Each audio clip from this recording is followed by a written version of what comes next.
itong ating mga dating sundalo, yung 18 former soldiers o Brave 18 kung tawagin, ay mga taong nagsasakripisyo, okay? Ah, ano sila, malaking kung nila na kapahamakan ang ginagawa nila, no? Na kalabanin at magsubbong ng mga manualya, hindi lamang mga milyon-milyon, kundi mga bilyon-bilyong pera na ninanakaw sa taong bayan. So dapat pinaparangalan pa nga sila eh. Dahil nga yung ginagawa nila na yan ay malaking kapahamakan sa kanila at sa kanilang pamilya. Wala silang mapapala dyan eh. So ganyan din sa amin, sa United People's Initiative, kami mga retired na. Dapat nananahimik na lang kami, nag-aalaga ng apo. Pero bakit? Kasi mahal natin ang ating bayan. Nakikita natin nagdurusa yung ating mga kababayan, marami naghihirap. Tapos maraming mga nananamantala, maraming nagpapayaman. Maski ngayon may crisis, mataas lahat ng bilihin. Pero yung mga mayaman, lalong nagpapayaman, lalong lumalaki ang pera nila pagka ganitong may crisis dahil nananamantala sila. Ngayon, itong mga sundalo natin at yung mga iba pa na lumalabas para kundinahin to ay imbes na palakpakan o parangalan ay lalong kinukundina.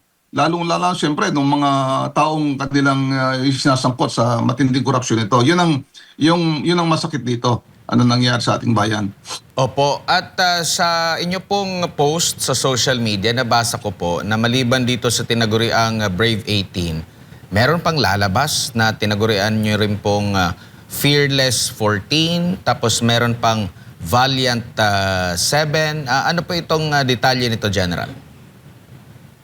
Itong mga Fearless 14 sa Valiant 7, mga kasamahan din nila ito, yung Brave 18, Sila lahat ay mga naging security o yung mga personal assistants o office assistants ni dating Congressman Saldico. Kaya maraming nalalaman nito mga ito, okay? Dahil sila mismo Sila yung VIP security, sila yung driver, sila yung protector, sila yung inutusan na magdala ng mga mali-malitang pera na yan. So personal experience, personal testimony na sila talaga ang nagdala ng mga pera na yan kung kani-kanino mga tao, matataas na politiko. Opo. Sa nakalipas po na pagdinig sa paksyon po ni Senador Gatchalian ng Blue Ribbon Committee ni Senador Erwin Tulfo, kinwestiyon po yung kredibilidad nitong tinaguriang Brave 18. And kabilang po doon yung kanilang pagkaka-discharge daw po sa Armed Forces of the Philippines, dishonorably discharged daw po ito. Meron po ba kayong informasyon? Kasi nga, pangit kasi pakinggan yung dishonorably discharged dahil nag-awol. Di natin alam anong pinaka nasa likod ng kanyang pag-aawol.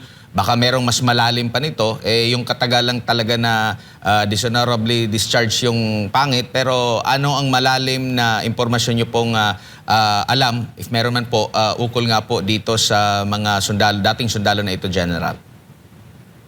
Okay, yung sa dishonorable discharge sa Armed Forces, marami mga dahilan yan. Isa nga dyan, sabi mo, yung awol, di ba? Ngayon, yung awol, bakit nag-aawol ang isang sundalo? Okay? Yung nangyari dyan, sa iba sa kanila, mayroong mga family problem, di ba? Nagkasakit yung mga anak o yung may mga gulo-gulo sa pamilya.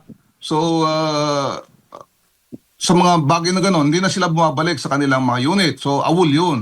Meron din yan yung mga nag-aawol. Bakit? Meron mga abusadong mga opisyal, may mga abusadong commander. So, imbes na mapahamak sila o makapatay sila, ay nag-aawol na lamang sila. Ngayon, sabihin na natin nag-awol sila o dishonorable discharge sila. Sa ginagawa nila ngayon, parang redemption to sa kanila na may magawa sila ng tama sa bayan. Kung may nagawa man silang mali nung nakaraan, serbisyo nila, ay ito parang, ang tawag ito, redemption o parang kinaklaro nila o nililinis nila ang kanilang pangalan sa pamamagitan ng paglantad o pagsiwalat ng mga maanumalyang mga korupsyon na ito na naghahatid sila ng mga bilyon-bilyon mga pera sa kung kani-kanino. So redemption sa kanila yon. So dapat pa nga, ang sabi ko, palakpakan natin sila o parangalan o purihin sila sa ginagawa nilang ito dahil wala naman silang mapapala dyan eh. Pinapahamak pa nga nilang pamilya nila. Bakit nila ginagawa yun? Dahil sa tingin nila dapat nilang gawin yun para makatulong sa taong bayan. Yun ang tumpak doon. Opo. Sir, meron din ako nabasa na malimit daw kinukuha ng mga politiko, mga opisyal ng gobyerno bilang mga security ay dati pong mga sundalo. Narinig ako, paborito nila dati ding mga Marines. Ito po ba'y may katotohanan?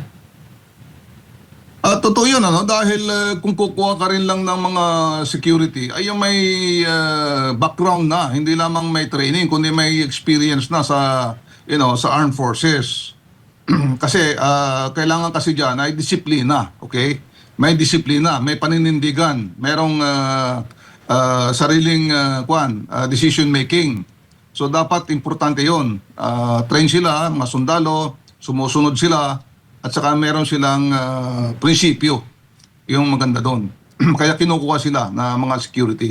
Opo, natanong ko po yan, General, kasi baka may mga nagpapaka-epokrito dyan na tinutuligsa itong mga dating sundalo. Karamihan ay dating Marines. Sila din naman pala, may kumukuha din ng mga dati ring mga sundalo po, General. Yan ang nangyayari doon eh. Tinutulog siya nila dahil apektado sila sa testimonya nila. Pero kung titingnan mo, sila rin ay may mga security rin na mga dating, hindi lamang dating armed forces, dating sundalo, kundi mga active service na sundalo. Yan ang masaklap doon. Opo. Sir, dito po sa paglantad ng dagdag pa, ano po kaya ang nag-udyok sa kanila? Alam na, nabanggit ko nga kanina, gobyerno, yung kanilang, kumbaga, sumatotal gobyerno po, yung kanilang magiging kalaban dahil po sa mga personalidad na kanila pong sinawalat nung Brave 18. At bakit kaya ngayon lang sila lalantad sa hinarap? Okay, ganito yan eh. Bakit lumantad itong Brave 18? Okay? Dahil nakita nila ang testimonya ni Sergeant Orly Gutesa, nakasamahan din nila dati. Okay? So, tinutulungan nila at kinoconfirm nila yung sinabi ni Gutesa. Ngayon, bakit lumantad si Gutesa? Diba? Wala namang nakudyok sa kanya lumantad. Nakita lang niya, nalaman pala niya na galing pala sa korupsyon, galing pala sa pera ng taong bayan, yung mga dinadala nilang dinideliver ng mga pera. Kaya kusang loob siyang lumantad para isiwalat itong mga korupsyon na ito. So ganun din, itong ating Fearless 14. Nakita nila na itong mga Brave 18 at saka si Sergeant Gutesa ay lumantad na at sinasiwalat na nga itong mga pagde-deliver nila ng mali-malitang mga pera. So ganyan din, tinutulungan nila bilang mga dating sundalo, merong paninindigan, meron silang prinsipyo na ilahad ang nalalaman nila para makatulong sa taong bayan. Ganun lang yon. Wala silang hinihinging pabor, wala silang hinihinging kapalit ng mga testimonya niyan. Ganyan ang dapat mga sundalo. At Opo. ganyan ang mga sundalo. At tapat. Opo.